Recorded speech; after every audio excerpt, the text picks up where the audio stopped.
여러분, 이제 한 해가 시작이 되었습니다. 새로운 출발을 위해서 여러분들 무언가 다 나름대로 생각하고 계획하시겠지요. 출발에는 준비가 필요하기 마련입니다. 여러분들은 2025년을 시작하면서 어떤 준비를 하고 계십니까?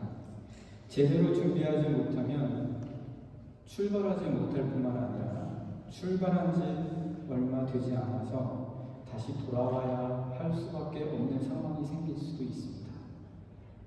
혹시 여러분들에게도 그런 경험이 있는지는 모르겠습니다. 여행을 출발을 했는데 여권을 안 가져가는 거죠. 그래서 다시 출발지까지 돌아오는 그런 경험. 공항에 나갔는데 여권이 없는 거예요. 다시 돌아와야지 어떡합니까? 국경에 갔는데 여권이 없어요. 그럼 다시 돌아와야 되지 않겠습니까? 무엇이든지 우리가 준비가 필요하다라는 것이죠. 제대로 준비하는 것은 출발만큼이나 중요합니다. 출발만 중요한 게 아니라 출발을 위한 준비도 매우 중요하다. 오늘 말씀을 보시게 되면 하나님께서는 이스라엘 백성에게 애굽을 떠나는 새로운 출발을 준비시키십니다. 그게 2월절이죠. 애굽에서 여러분 400년을 넘게 지냈어요. 거기서 떠나오려고 하면 얼마나 많은 준비가 필요하겠습니까?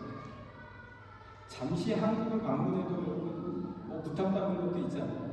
옷 좀 가져다 주시면 감사하겠습니다. 또 누구에게 만나서 무언가를 전해주시면 고맙겠습니다. 이런 부탁들이 많아서 우리가 잠시 한국을 방문하고 오는데에도 여러 가지 준비가 필요한데 400년 이상을 머물던 곳을 이제 떠나야 된다. 이게 쉬운 일이겠습니까? 그만큼의 준비가 필요한 것이었다. 그래서 하나님께서는 이스라엘 백성들에게 준비 없이 떠나면 안 되잖아요. 하나님께서는 다 계획을 하고 계신 거죠. 이 백성을 출애굽을 시킬 것인데 어떤 준비를 해야 이들이 잘 출발할 수 있을 것이다. 알고 계신 거죠. 우리는 출발을 어떤 식으로 해야 될지 망설여질 때가 있습니다. 확신이 들지 않을 때도 있어요. 그러니까 우리가 이 출애굽 이야기를 보면서 하나님께서는 이스라엘 백성을 어떻게 출발시키기 위해서 준비시키시는가, 그걸 봐야 된다는 거예요. 뭔가 우리 자녀를 타지에 공부시키러 보낼 때도 생기지 않겠습니까? 그러면 얘에게 뭘 준비시켜야 되나?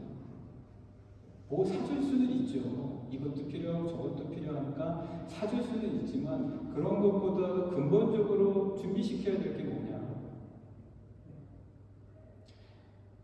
이제 하나님께서 이스라엘 백성을 어떻게 준비시키시냐라는 거죠. 그걸 우리는 이제 유월절이라고 하는데요. 이스라엘 백성들은 이것을 위해서 1년 된 흠없는 양이나 염소의 수컷을 취해서 나흘 동안 간직해야 했습니다. 이제 준비가 들어가는 거예요. 하나님께서 이렇게 준비시키시는 거예요.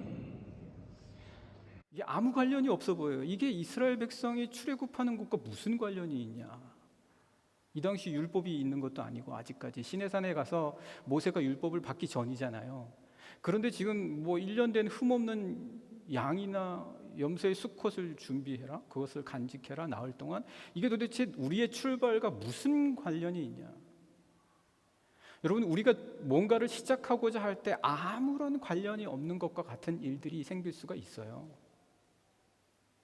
아무런 나의 출발과 의미가 없는 것 같은 일들이 있을 수 있어요.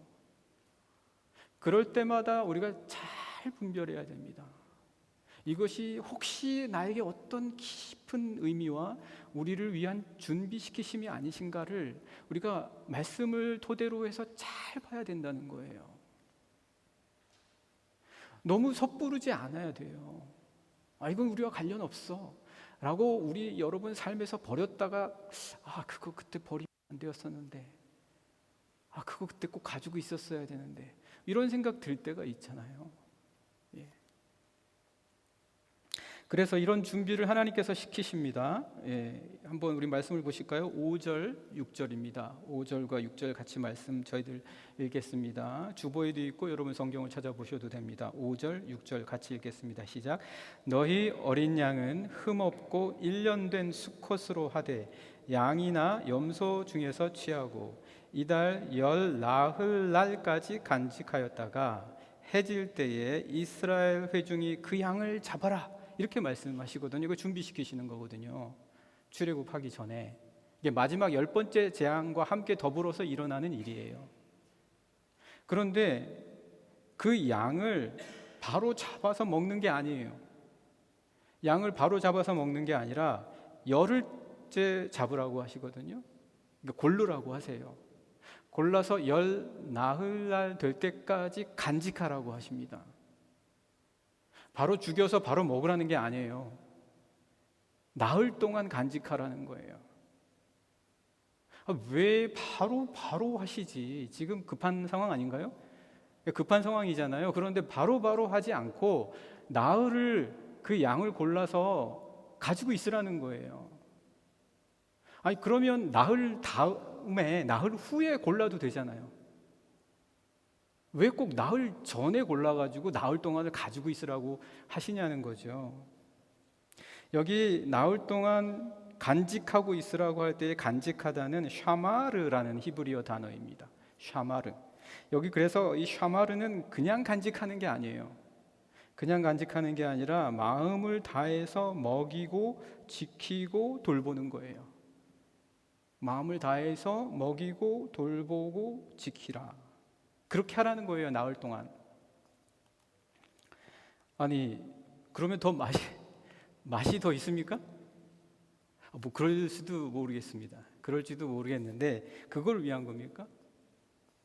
나흘 동안 그렇게 하시라고 하는 그 의미가 과연 무엇이냐라는 거죠. 만약 준비시키시는 것이라면 6월절 식사를 위해 양을 바로 잡지 않고 나흘이나 먹이고 지키고 돌보는 것보다는 차라리 바로 잡는 게 더 좋지 않겠습니까? 만약에 기껏 골랐는데 흠이 생기면 어떡합니까? 흠이 없는 1년 된 양과 염소의 수컷 중에서 골라야 되는데 골랐는데 이게 나중에 흠이 생기면 어떡해요? 더 큰 문제는 골랐어요. 골랐는데 이거 너무 좋은데? 너무 좋은 걸 골랐는데? 바꾸고 싶은 거예요. 그러면 어떡합니까? 그런 문제에 닥칠 수가 있어요. 그런 결정 뒤에는 여러분이 내리는 모든 결정 뒤에는 항상 갈등이 있어요. 이걸 제대로 내가 고른 건가? 이거는 좀 너무 바뀐다고요. 마음이 바뀌는 거예요. 처음에는 이걸 골랐어요. 드리겠다고. 나흘 동안 간직하는데 하루 이틀이 지나니까 이거는 좀 아닌 것 같아. 저걸로 드리는 게 더 나을 것 같고 이거는 너무 좋아서 바뀌는 거예요. 오늘 여러분들이 새로운 출발을 위해서 하나님께서 훈련시키시는 거는요, 바뀌지 않는 거예요. 여러분, 우리 신앙생활 하는데 신앙생활 하다가 마음이 바뀔 때 많아요. 늘 한결같을 수가 없어요. 그렇지 않습니까? 막 열심을 내서 너무 좋아가지고 하는데 그렇지 않을 때가 생겨요. 그것을 위해서 여러분들 뭐 하시는 거 있습니까? 뭐 그런 거를 예상도 못 하잖아요. 예측도 할 수가 없어요. 이스라엘 백성들이 기껏 출애굽하라고 다 모아서 너희들 이렇게 하고 10번째 재앙 난 다음에 너희들 출애굽하게 될 것이다. 이때 다 안 나갔어요. 이스라엘 백성이요. 중간에 마음 바뀐 사람은 머무른 사람도 있단 말이에요. 출애굽 안 하고.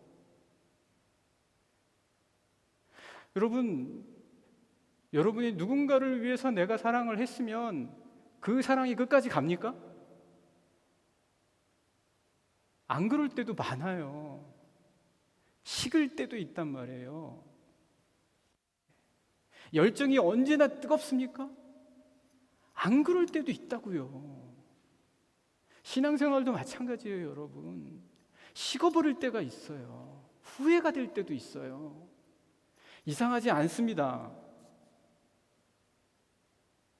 우리가 연약하잖아요.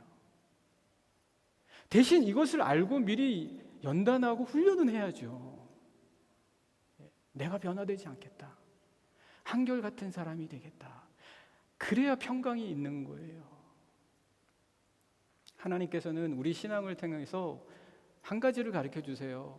변치 않는 거. 여러분, 말씀을 보세요. 예수님께서는 한결같이 자신이 택한 한 사람에 대한 것을 놓치지 않으셨어요. 그냥 한 번 사랑하시고는 끝까지 사랑하시는 거예요. 가룟 유다도 끝까지, 마지막에 막지도 않으시잖아요. 너가 할 바를 해라. 너가 할 바를 해라. 그러니까 예수님께서 우리가 이 말씀을 통해서 우리가 받는 거, 배우는 거는요, 어떻게 우리가 이 세상을 살아갈 때 우리 연약한 마음들, 새 가슴, 이럴 땐 막 이렇게 해야 될 것 같고, 저럴 땐 막 저렇게 돼야 될 것 같은 것을 우리가 어떻게 견디면서 우리의 신앙을 든든히 지켜갈 것인가. 예수님 보고 예수님 말씀 보는 게 그거잖아요. 예수님의 변함없는 한결같으심, 예수님을 묵상하면 묵상할수록 한결같구나, 이게 변함이 없구나, 이게 동일하시구나. 베드로가 3번이나 예수님을 모른다고 저주까지 하면서 부인하는데, 베드로가 예수님에게 먼저 갔습니까? 안 가고 갈릴리로 가잖아요.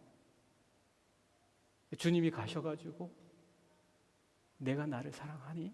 이거는 저는 완전히 반대로 들려요. 나는 너를 너무너무 사랑해. 베드로가 고개를 들 낯이 없는 거예요. 우리 다 그렇잖아요.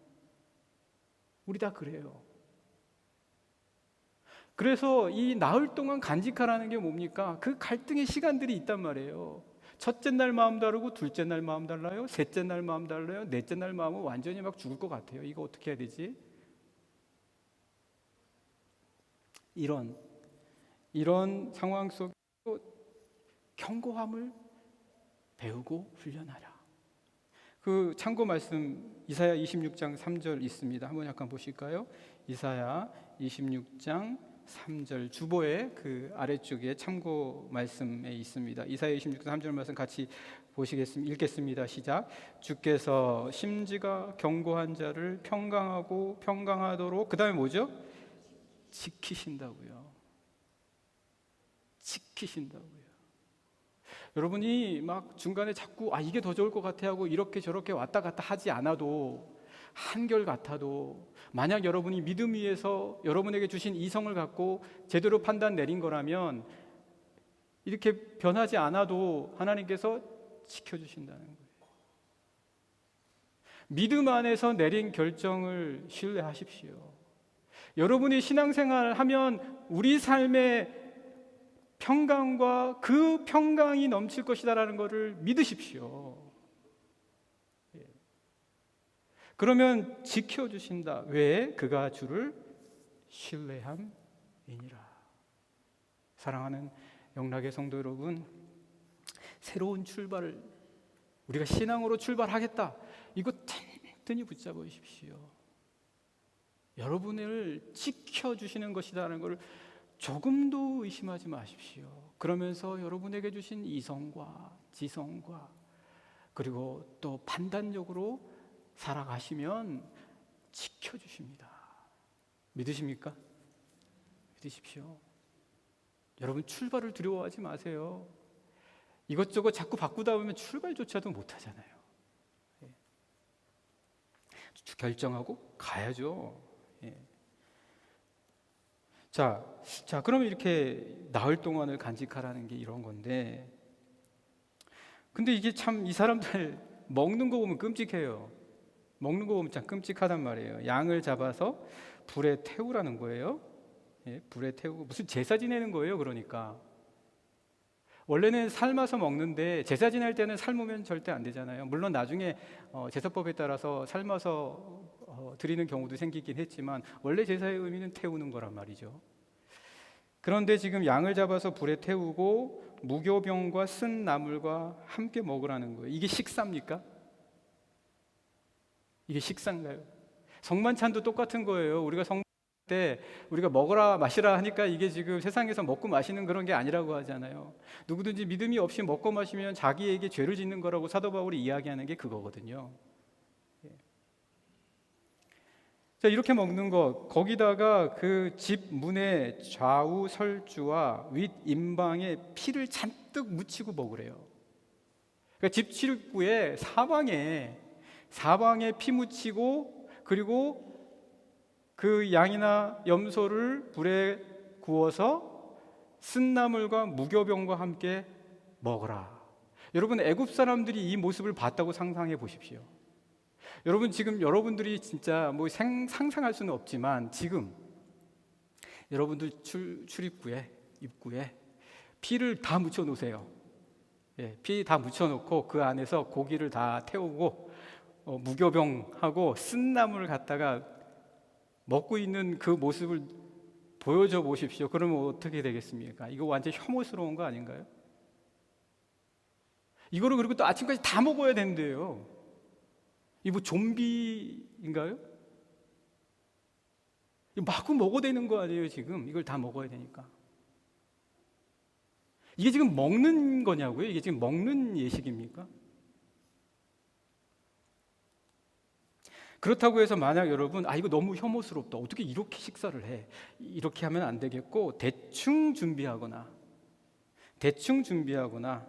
의도적으로, 피도 그냥 보일락 말락, 고기는 살짝 데우고, 양념도 좀 치고, 그리고 무교병은 맛이 없으니까 유교병 좀 넣어서, 누룩을 좀 넣어서 부풀려서 독일빵처럼 맛있게 해서 우리 좀 먹으면, 그렇게 하면 정상적인 식사로 보이니까 괜찮지 않아요. 그러면 6월절 식사는 실패한 거예요. 그렇게 먹으면 안 됩니다. 6월절 식사는 잔인하게 먹어야 돼요. 혐오스럽게 먹어야 돼요. 공포스럽게 먹어야 됩니다. 왜요? 왜 그렇게 해야 됩니까? 그렇지 않으면 죽음의 천사가 그 문지방을 넘어 들어와서 생명을 요구한다는 거예요. 10번째 재앙 때. 그 죽음의 천사가 그 죽음의 표식을 보지 않으면 여지없이 들어가서 그 안에 장자의 생명을 요구한다는 거예요.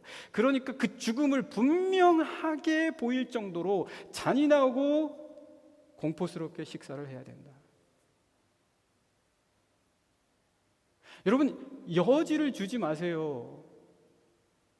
여지를 주지 마세요. 집 문을 활짝 열어놓고 아무도 안 들어오면 좋겠어.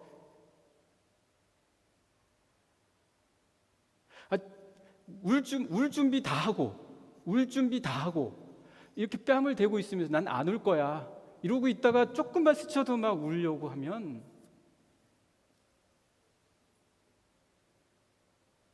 여러분, 여지와 미련, 다시 애굽의 그 친숙함과 애굽의 달콤함이 들어올 여지를 남겨두지 말라는 거예요. 안 그러면 그게 들어온단 말이에요. 그래서 나 싫은데 하면서 간다고요.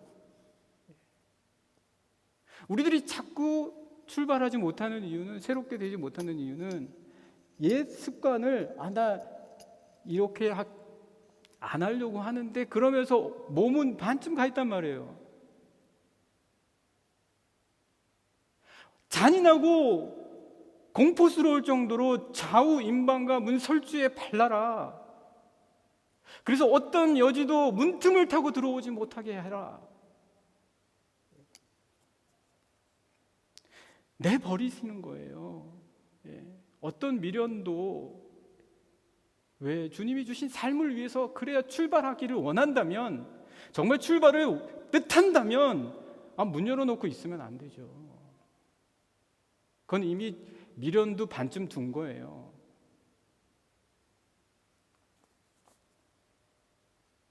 저도 참 선교지에 처음에 여기 독일에 오기 전에 선교지에 갈 때 반은 한국에 제 마음을 뒀던 것 같아요. 반은 한국에 마음을 뒀어요. 야, 이게 참 가도 되나? 막 그런. 한번 말씀을 잠깐 보실까요? 저희 안 읽었죠, 그죠? 7절부터 10절까지 한번 같이 읽겠습니다. 7절부터 10절입니다. 시작. 그 피를 양을 먹을 집 좌우 문설주와 임방에 바르고 그 밤에 그 고기를 부어 무교병과 쓴 나물과 아울러 먹되 날것으로나 물에 삶아서 먹지 말고 머리와 다리와 내장을 다 불에 구워 먹고 아침까지 남겨두지 말며 아침까지 남은 것은 곧 불사르라. 이렇게 하라는 거예요. 이렇게.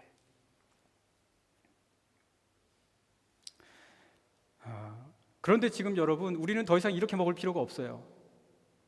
이렇게 먹을 필요가 없습니다. 왜죠? 여러분, 제가 포항에 가니까 포항 사람들이 과메기라고 들어보셨습니까?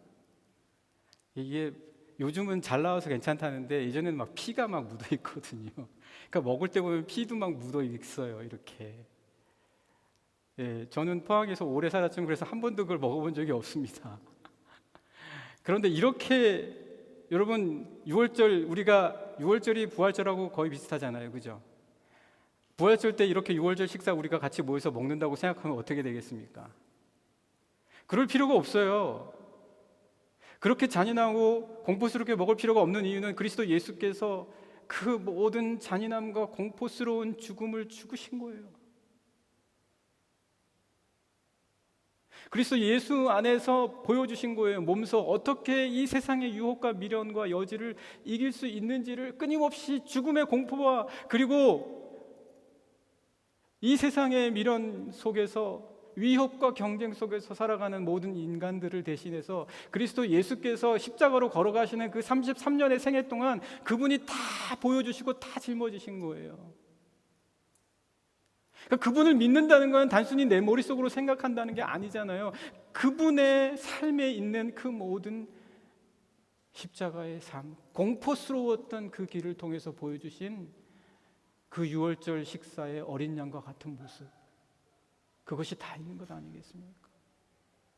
말씀 한번 잠깐 보시죠. 고린도 전서 5장 7절 참고문헌에 있습니다. 여러분 주보에 고린도전서 5장 7절 같이 읽겠습니다. 시작. 너희는 누룩 없는 자인데 새 덩어리가 되기 위하여 묵은 누룩을 내버리라. 우리의 6월절 양 곧 그리스도께서 희생되셨느니라. 너희의 묵은 누룩을 그리스도 예수를 의지할 때 버릴 수 있는 거예요. 안 버려지거든요. 근데 그리스도 예수를 믿으니까 이상하게 그 믿음이 내 안에 들어와서 생각과 내 영혼과 내 정신 속에서 뭔가 변화를 주고 감동을 주는 이 이상한 변화가 나에게 주어진단 말이에요. 왜 그분 이야기를 하면 사라지지 않는 뜨거움이 내 안에서 생겨나고 왜 그분과 내가 마음을 함께 나누게 되냐는 거예요. 사랑하는 영락의 성도 여러분, 좌우 임방과 문설주에 피를 바르고 불에 구워 고기를 먹고 무교병과 쓴나물을 먹는 것과 같은 심정으로 죽으신 그리스도 예수와 마음을 나누신다면 세상의 여러 유혹과 미련과 그리고 갈등까지도 싸워내실 수 있을 줄 분명 믿습니다. 우리가 출발하기 위해서는 그 예수 그리스도의 그 힘이 필요한 거예요. 의지하십시오. 그분을 의지하십시오. 사랑하는 우리 영락의 모든 성도님들이 그리스도 예수를 6월절의 어린 양으로 의지하시기를 간절히 축복합니다. 네, 자 그러면 이제 마지막으로요. 양을 잡아서 불에 태워서 무교병과 쓴나물과 함께 먹는 그 모습 이야기를 했지요. 이렇게 준비를 한 뒤에 드디어 해질 무렵에 잡은 양으로 다음 날까지 남김없이 유월절 식사를 해야 하는데, 식사를 할 때는 여러분 밥 먹을 때 보면은 가족끼리 모여서 식사를 할 때도 이상하게 그때 좀 아빠 엄마한테 야단을 많이 맞고, 이 밥 먹을 때 보면은 항상 이렇게 가족이 모이다 보니까 그때 잔소리가 나오고, 그때 좀 이렇게 되잖아요. 예. 저도 생각해 보면은 항상 밥 먹을 때 우리 아이들을 편하게 못 해준 것 같아요. 밥 먹을 때 꼭 이렇게 괜히 야단치고 괜히 잘하는 건 안 보이고 잘 못하는 거 보이고, 예. 그 참 좀 그래요, 마음이. 예. 밥 먹을 때 지금 먹는 모습이요, 신발 신고 허리띠 두르고, 예, 옷 입고 그 지팡이 잡고 급하게 먹으라는 거예요. 누가 밥을 이렇게 먹습니까? 누가 유월절 식사를 이렇게 먹으라고 합니까? 지금 그렇게 식사하라는 거예요. 우리 잠깐 말씀 보실까요? 11절 말씀 같이 읽겠습니다. 11절 말씀. 네, 오늘 본문 11절 말씀 같이 읽겠습니다. 시작. 너희는 그것을 이렇게 먹을지니 허리에 띠를 띠고 발에 신을 신고 손에 지팡이를 잡고 급히 먹으라. 이것이 여호와의 유월절이니라. 이렇게 안 먹으면 안 된다는 거예요. 편하게 먹으려면 유월절 식사가 아니에요. 사실 식사는 가장 편해야 하지 않습니까? 그럼에도 불구하고 유월절 식사를 할 때에는 허리에 띠를 띠고 발에 신을 신고 손에 지팡이를 잡고, 중요한 포인트, 급히 먹으라는 거예요. 옷차림만 급한 게 아닙니다. 식사도 급히 먹어야 된다는 거예요. 옷차림만 급하게 해놓고 먹을 때는 아주 그냥 뭐 천천히 맛을 즐겨가면서, 야, 이것 좀 양념이 좀 부족해, 이거는 뭐가 잘못돼서, 이렇게 먹으라는 게 아니라, 옷도 그렇게 입을 뿐만 아니라 식사를 할 때에도 급하게 먹어야 되는 게 유월절 식사예요. 만약 여유 있게 맛을 음미하거나 만찬을 즐기듯이 먹는다면 이건 잘못된 유월절 식사입니다. 먹을 때는 안 건드린다, 양반처럼 먹어야 된다, 그런 일체의 말은 여기에는 해당이 안 돼요. 유월절 식사 때는 해당이 안 됩니다. 그런데 이거 생각하지 않고 먹다 보면 자꾸 늦어져요, 식사가. 음식 얘기로부터 시작해서 어디든지 다 뻗져 나갈 수가 있어요. 모든, 사실 식사 때는 그래야 되는 게 맞을 수도 있을지 몰라요. 그러나 유월절 식사 때는 아니라는 거예요. 이야기하다가, 야, 근데 이거 진짜 맞아? 유월절에 진짜 이런 거 있는 거야? 이러고 우리가 엉뚱하게 하는 거 아니야? 모세 말 맞겠어? 아니, 얘기하다가 시험에 빠지는 거예요. 아니, 쓸데없는 얘기를 하는 거예요. 필요 없는 얘기를 하게 되는 거예요. 이미 이 유월절 식사까지 오면 이제는 이 유월절에 대한 분명한 확신 가지고 준비해야 되는데 마음이 준비가 안 됐어요. 그래서 다른 얘기가 자꾸 들어오는 거예요. 여러분, 우리 잠깐 말씀 보실까요? 우리 참고문헌 보시면 열왕기상 13장에서 17절 말씀이 나오는데요. 이건 약간 배경이 필요해서요. 뭐냐면 이스라엘이 솔로몬 이후에 남유다와 북이스라엘로 바뀌잖아요. 북이스라엘은 여로보암이라는 왕이 나옵니다. 그 여로보암이 우상을 세워요. 예, 우상을 세우는데 베델이라는 곳에 하나를 세웠습니다. 그래서 선지자 한 사람이 하나님으로부터 말씀을 듣고 그 여로보암 왕에게 가서 하나님의 말씀을 선포하라는 거예요. 그런데 조건이 하나 있었어요. 뭐냐면 말씀을 그 왕에게 선포하고 돌아올 때까지 절대 먹거나 마시거나 머무르지 말라는 거예요. 그 말씀입니다. 한번 같이 보실까요? 왕상 13장 17절 18절 말씀입니다. 읽겠습니다. 시작. 이는 여호와의 말씀이 내게 이르시기를 내가 거기서 떡도 먹지 말고 물도 마시지 말며 또 내가 오던 길로 되돌아가지도 말라 하셨음이로다. 그가 그 사람에게 이르되 나도 그대와 같은 선지자라. 천사가 여호와의 말씀으로 내게 이르기를 그를 내 집으로 데리고 들어가서 그에게 떡을 먹이고 물을 마시게 하라 하였느니라 하니 이는 그 사람을 어떻게 해요? 여러분, 요새 세상에 목사라는 타이틀 걸고 속이는 사람 되게 많습니다. 되게 많아요. 아니, 말씀은 안전하고 딴짓하는 사람들 되게 많아요. 조심하십시오. 자기의 할 일을 망각한 사람들 많아요. 아니, 여러분, 이단 되게 많아요. 이단도요. 이단이 더 세졌을 수도 있어요. 돈이 있으니까. 조심하십시오. 속지 마세요. 우리는 그냥 말씀인 거예요. 말씀으로 세상을 변화시킬 수 있다는 것. 그리고 우리에게 주신 이성이 있잖아요. 반이성적인 말을 하면 안 돼요. 이성 플러스 그 위에 믿음. 이 믿음으로 우리가 살아가는 거예요.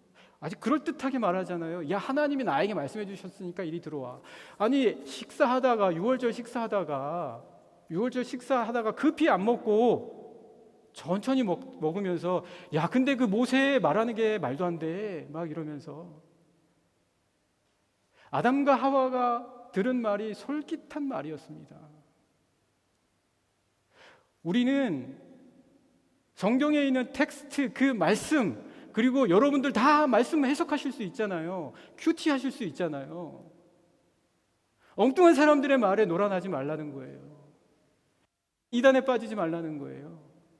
목사라고 하면서 목사 일을 안 하고 자꾸 엉뚱한 일을 하는 사람에게 여기저기 끌려다니지 말라는 거죠. 사랑하는 영락의 성도 여러분, 여러분이 출발하고 시작하신 이 믿음과 신앙의 삶을 끝까지 가십시오. 든든하게 가지고 가십시오. 그러기 위해서는 우리가 주신 말씀의 힘으로 나아가야 된다. 우리 영락의 모든 성도님들은 말씀을 볼 때 이 말씀을 급히 먹으라는 의미가 무엇인지 다 아시는 줄 믿습니다. 맞습니까? 맞습니까? 예. 자, 이 시간 우리 주님 새로운 출발을 위하여 이러한 준비를 하겠습니다. 주님, 정말 공포스럽고 혐오스러운 식사라 할지라도 그리스도 예수께서 가신 그 길을 내 집 문설주 좌우 임방에 바르지 아니하더라도 그리스도를 믿는 믿음으로 나아가겠습니다.